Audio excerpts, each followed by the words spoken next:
Okay, तो Ranjit sir, इसके बाद जो सवाल है थोड़ा कंट्रोवर्शियल था कि हमने एक प्रेस कॉन्फ्रेंस अटेंड किया था कोलकाता में, जहां पर मोहन बगान सुपर जायंट्स के सीईओ आए थे। तो उन्होंने अनवर अली, जो ये ट्रांसफर का जो सागा था उस पर एक बहुत ही मजेदार एक टिप्पणी की थी कि Anwar is a sweet child.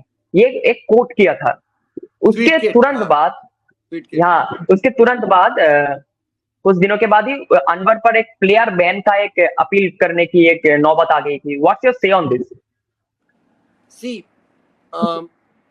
I really think that there two different issues के तुमने एक तो उसको स्वीट किड बोला और दूसरी साइड जाके अगले दिन ही तुम अपने लॉयर को तुमने इंस्ट्रक्शन दिया है कि उसको बैन करने के लिए करो। तो अगर तुम्हारे को इतना उससे प्यार था, फॉरगेट अबाउट लॉयर को बोला बैन करने के लिए, अगर इतना प्यार था तो जब वो बोल रहा था मुझे साइन कर लो और परमानेंट डील पे ले आओ सेम अमाउंट पे, तो ले आते।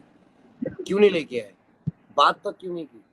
कितनी बार बोला? एक बारी, दो बारी, तीन बारी, 10 बारी, 20 बारी, तब भी अगर तुम नहीं करोगे तो क्या करेगा वो? तो स्वीट किड बोलने से नहीं होता, एक्शन से प्रूव होता है। और स्वीट किड एक्शन से प्रूव किसने किया? ईस्ट बंगाल ने किया। He is a sweet kid. Okay, तो एक लास्ट सवाल अनवर अली। हेलो, हाँ हाँ हाँ, बोलो।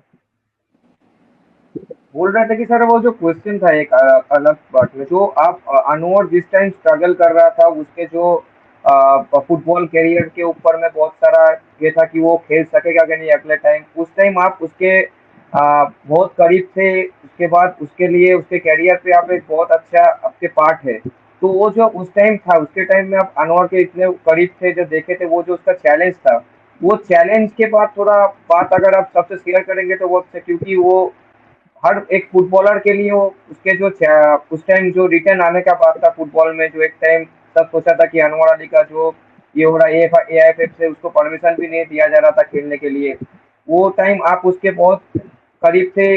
उसके बाद आप भी उसके उस चैलेंज के हक थे, तो वो आप कैसे देखे थे वो पार्ट उसके सामने से?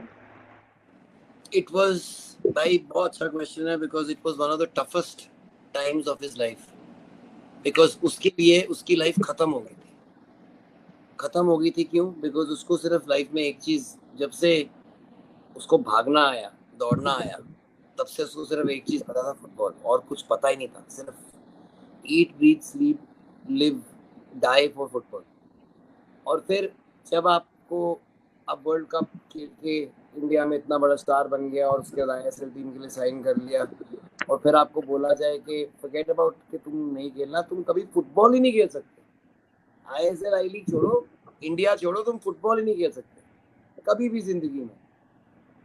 तो उसके लिए उसका दुनिया खत्म हो गया। उसको लगा कि मेरा दुनिया खत्म है, एंड उसने, किसी को पता नहीं है, सारा कुछ करना बंद हो गया। इतना बड़ा दाढ़ी उगा लिया, बिल्कुल सैड हो गया, बहुत ज़्यादा really affected.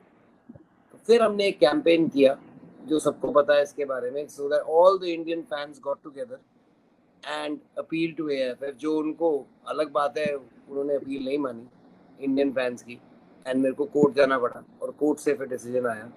But we won the fight, we won the battle. और उस टाइम पे मैं कहता था he is the best centre back India has ever produced.